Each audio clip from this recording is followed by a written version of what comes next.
Chapter 4. Saying Yes. I was blessed. It wasn't because of anything I did. It was because I serve an unbelievably gracious God who will honor a willing and obedient heart. My love for the people around me was not something I could muster up myself. It was God-given. It came from the overflow of love He had lavished on me. I hadn't come to Uganda with a degree in education. I wasn't a nurse, and I certainly didn't consider myself a missionary. I had absolutely no idea what was involved in running a ministry, and frankly, did not possess the business knowledge or organizational skills required to do so. I was in no way qualified, but I was available. I have learned that something happens when one makes herself available to God. He starts moving in ways no one could imagine. God began doing things in me, around me, and through me as I offered myself to Him. I began each day saying, "Okay, Lord, what would you have me do today? Whom would you have me help today?" And then I would allow Him to show me. I would like to say that I had all kinds of great ideas about what I wanted to do and how I wanted to do it. I would like to say my ministry was born out of a careful, thought-out plan. These things simply aren't true, though. I was walking through life one moment at a time, blown away by what God could do through me if I simply said yes. My heart was on fire with a passion to say yes to God's every request, to do more to help the people around me. Starting a ministry in Uganda wasn't something I had in mind when I came here, but it seemed the only logical step as people approached me needing help, and I said yes to meeting their needs. As I prayed about what to do next and sought counsel from friends and family, I realized the only way to really be able to meet all the needs I wanted to meet in this community, to pay for children's school, keep their bellies full, offer medical assistance, and most important, teach them about Christ's love for them, would be to start some kind of nonprofit organization. I felt nervous and excited as I realized this was God's next step for me. I knew that starting this organization meant I could probably spend a great deal of my life in this place, represented a major long-term commitment to Uganda. I was anxious because it felt so permanent, so concrete. But it was a commitment I knew God wanted me to make. So I started the complicated process of investigating what I needed to do to enlist my parents, who by now were becoming more supportive of my life in Uganda, to help with the paperwork stateside. In addition to that, they were busy raising funds to help send children to school. The beginnings of a school sponsorship program were well underway. It was already happening thanks to the generosity of people my parents knew in the States. We simply needed to formalize the organization. Even though my parents had many concerns about my being in a third world country and were still determined for me to earn a college degree, they could not deny my passion for the work in Uganda. Because of their love for me, they were selfless enough to help me start my ministry. They loved me enough to help me live my dream, even if it didn't match their dream for me. As my mom and dad handled the administrative aspects of establishing the ministry as an official nonprofit organization, or NGO, non-governmental organization, I set about clearing the biggest hurdle that stood in the way: finding a physical address for my work. Having a residential address to serve as an office is a requirement for registration as any type of ministry in Uganda. The tiny room where I lived on the orphanage compound was not acceptable as an address. I began looking for a self-contained, one-room place elsewhere to meet this requirement and serve as an office space. I knew that even one room might be more than my budget could handle. But God had other plans. I searched and searched for a small place but couldn't find one. What I did find, after weeks of looking, was not at all what I had in mind. Situated behind a sturdy fence made of concrete blocks and accessed through a heavy gate, this was no one-room studio or cottage or bungalow, but a real house with a large porch stretching across the front and 4 bedrooms inside. The landlord showed it to me excitedly as I shook my head. This was not what I was looking for, and surely it would cost too much. It was far bigger than what I wanted or needed. But the landlord continued to decrease the rent so that it was almost the same price as a one-room place. I felt the Lord nudging me to take it. I had enough money saved to afford it for a brief period of time, and my parents agreed to help me. Even people I had never met found out about my work and sent money to help meet expenses. I couldn't deny the fact that God was providing, nor could I imagine why in the world I would need a house of this size, but I knew by then to listen. At the time, I knew I loved Uganda, felt at home here, and wanted to make a difference in this country. But my long-term plans were not clear. I had a promise to fulfill to my father, to return to the States and complete my college education. I was in love with my boyfriend, whom I had left in the States. Beyond that, I didn't know what the future held. I thought the house would function more as an office for the NGO and as a place for me to stay during the many trips I planned to make to Uganda. My new house was about 2 miles from the orphanage where I lived and taught kindergarten. I could walk between the places along a rocky railroad track that runs alongside Lake Victoria. If I wanted to, I could take the scenic route, or I could hire a picky and bounce my way across the pitted, dusty roads from one place to the other. In my new place, I'd be close enough to old friends that I could reach them quickly. But it'd also be far enough to have the space I needed to start my own organization and establish an identity separate from my work as a kindergarten teacher. Even though I liked the idea of moving to the house in the village, it wasn't easy. I would be the only white person in the village, and perhaps the only person who spoke English. I would be a curiosity to my neighbors. I was still a bit scared of the prospect of living all alone in a building so big, and even spent many nights sleeping at the orphanage after I had officially moved.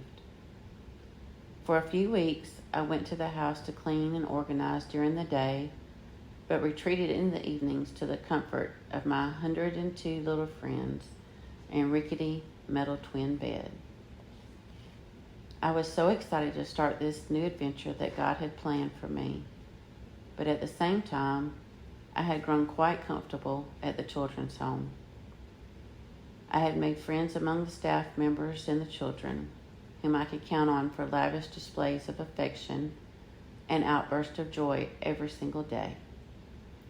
Although I would continue teaching kindergarten for the remainder of the school year, moving into the new house meant leaving behind my constant interaction with some of those people and some familiar aspects of my life at the children's home.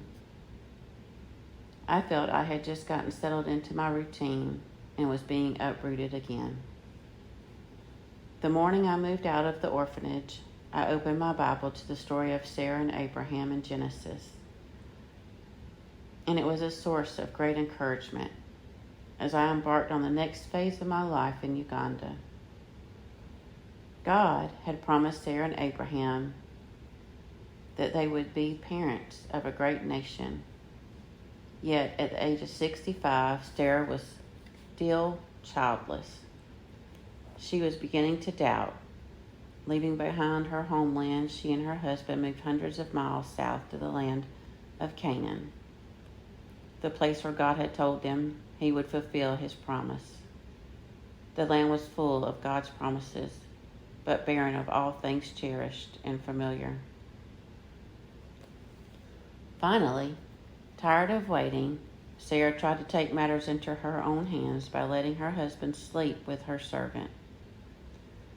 And though the outcome was a child, it was not the perfect child God had promised, the one who would make her the mother of a nation.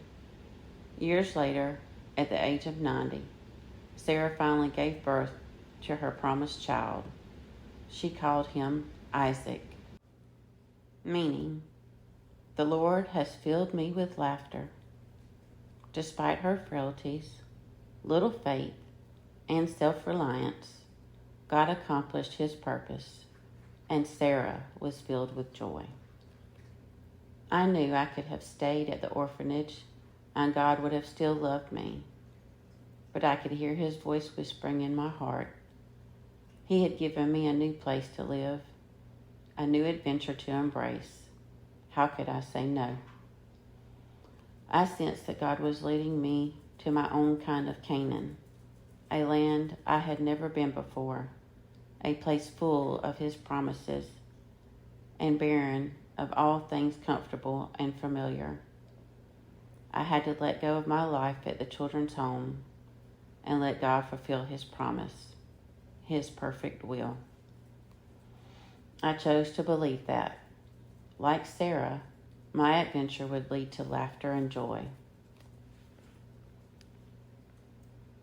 Joy came quickly as I continued to ask God how I'd use this big new house to serve him most effectively. When I moved into it, it felt enormous. What was I, a single woman, supposed to do with 4 bedrooms and 3 bathrooms? The answer was easy. I was supposed to share it. But with who? Not long after I moved in, one of my new friends moved in, along with 4 sisters, as they had been evicted from their home and needed a place to live. Also around this time, I made a new acquaintance whom soon became a dear friend. Christine had fled from a displacement camp in Kittim in northern Uganda, where a brutal group of rebels called the Lord's Resistant Army had been ravishing the country, raping women and children, destroying homes and villages, and murdering innocent people for over 20 years. Her family's home had been burned by soldiers working for the Lord's Resistance Army, forcing her to spend most of her childhood on the run, eventually ending up in a camp for internally displaced people. Looking for a better life, Christina came to Jinja to join her sister, who introduced her to me through a friend. Christine and I became fast friends. Christine's beautiful, in love with Jesus' heart, breathtaking smile, and willingness to serve made her an easy person to adore. I know that Christine has blessed and taught me far more in our friendship than I could ever hope to return. And for that, I will be eternally grateful. When I met her, Christine was looking for work, and I asked her to help me with the children, who would soon start coming to my house each day for lunch and help with their homework. In exchange for her work, I would provide her with a room, meals, and a small salary. When she moved in, my house had 7 occupants and didn't seem so big anymore. But after a few weeks, most of my friends moved out, leaving just Christine and me. The place seemed huge again. My mother came to visit me for Christmas that year, and it was a needed taste of home and comfort. I was thrilled to have shared her company and glad to have the opportunity to observe firsthand the needs I was trying to meet. She could sense the new life that was unfolding for me. She quickly perceived the ways I had grown since our last time together, and she could see that I was in my element. She went with me to meet the people and the families I had befriended. She also met children and guardians who were being impacted immensely by our new sponsorship program, and saw the results of all the work she had done behind the scenes to help get the program started and keep it running smoothly. She heard me speaking a new language and saw me living a lifestyle that was completely opposite from the life we lived in the United States. Before she left, she had held more babies, cared for more sick people, and fed more mouths than she had ever thought she would.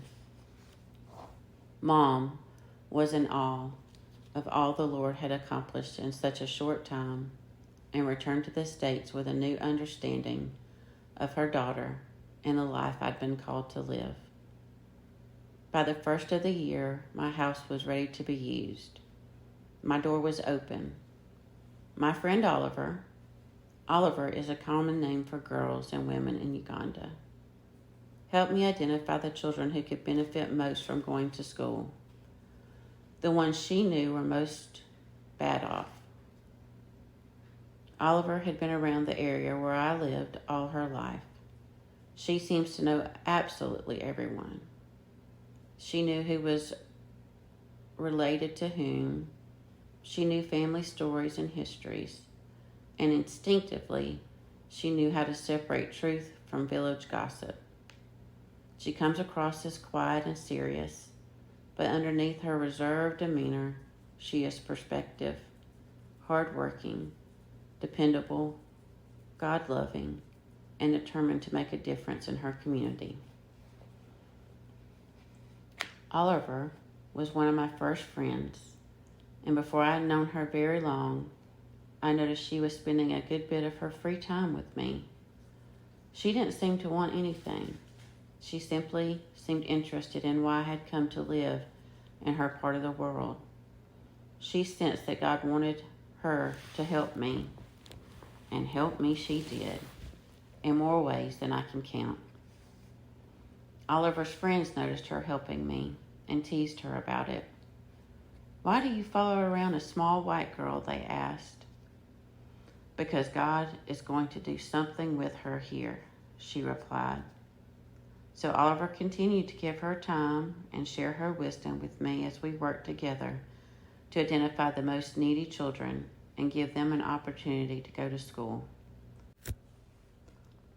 Oliver and I had planned to start by sponsoring 10 children, but then agreed on 40 when we saw how overwhelmingly the need was.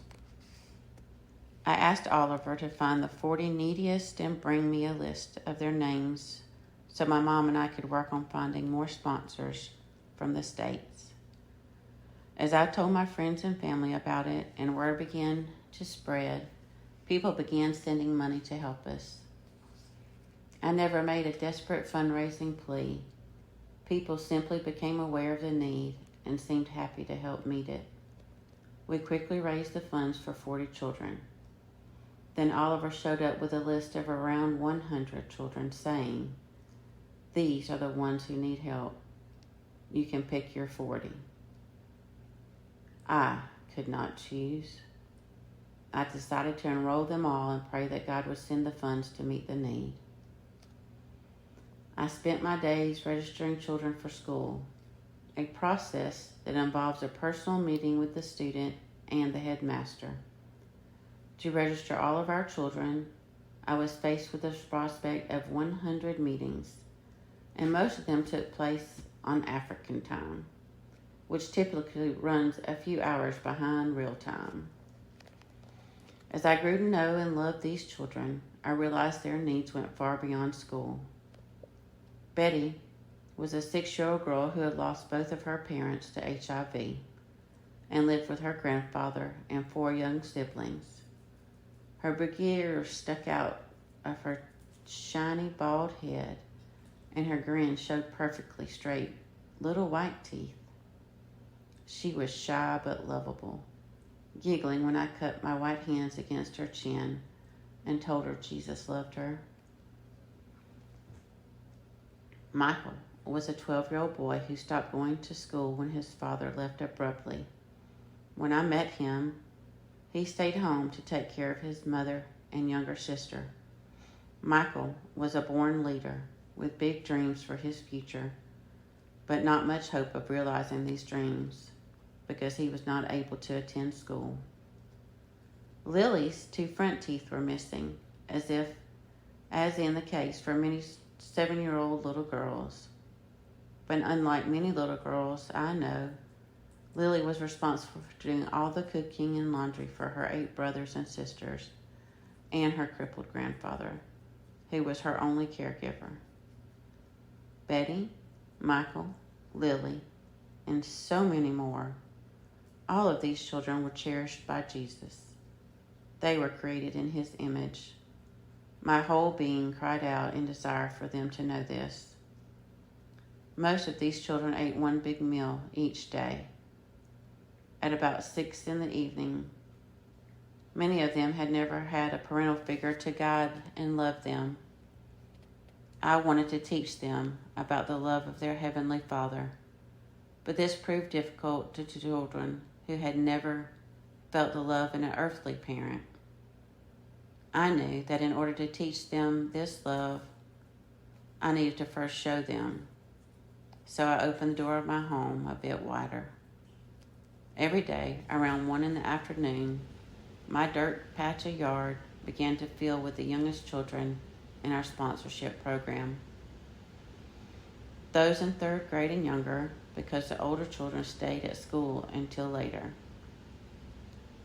Christine and I would be ready to serve them beans and pasho. We had cooked on a big open fire in the backyard. The next few hours were spent helping with homework, studying for the next day's classes, treating simple illnesses, bandaging wounds, and running any severe case to the clinic. On Fridays, all the children would come over. We would have lunch for the little ones who spent the afternoon playing and doing homework until time for Bible study. Around 4 p.m., the older children would file in, not too tired to run and play even after a long day of school. After we had quite a bit of fun studying God's Word, came dinner. When we served all 100 children. After the evening meal, everyone was able to take a shower with running water, a luxury none of them had ever experienced. I would sing and praise Jesus at the top of our lungs, and the beats of our drums would fill the quiet night. Eventually, we all collapsed from happiness and spent the night all over the floor of my home, which didn't seem all that huge anymore. In the morning, all the children received a good breakfast before they began their journeys home. With the help of my new friend and employee, Raul, we also started a ministry to help the children in the villages because I wanted to share the love of Christ and form relationships with children we weren't able to sponsor yet. In Uganda, gathering a crowd of children isn't hard to do. Just walk into the village, and lots of them will come running and smiling and holding onto your hand or a loose spot of clothing. We went from village to village, visiting a total of 6, sometimes on foot and sometimes on a piki. In the beginning, we went into the village 3 times a week. But later, Raul began going every day while I cared for the children who came to my house. When we ventured into the villages, we played with the children and taught them songs so we could all sing together at the top of our lungs. Before we left each village, I shared with them a Bible story or a lesson because I was so desperate for them to know that God is real and He loves them so. Life was busy and full, chaotic at times, but it was so wonderful. This was a joy-filled result, the promise God had made us. He took me into Canaan. Despite my frailties, self-reliance, and little faith, God was accomplishing His purpose, and my days were filled with laughter. Journal entry, January 12, 2008. They are clapping because what you are doing cannot be possible here. Something so good cannot happen to us.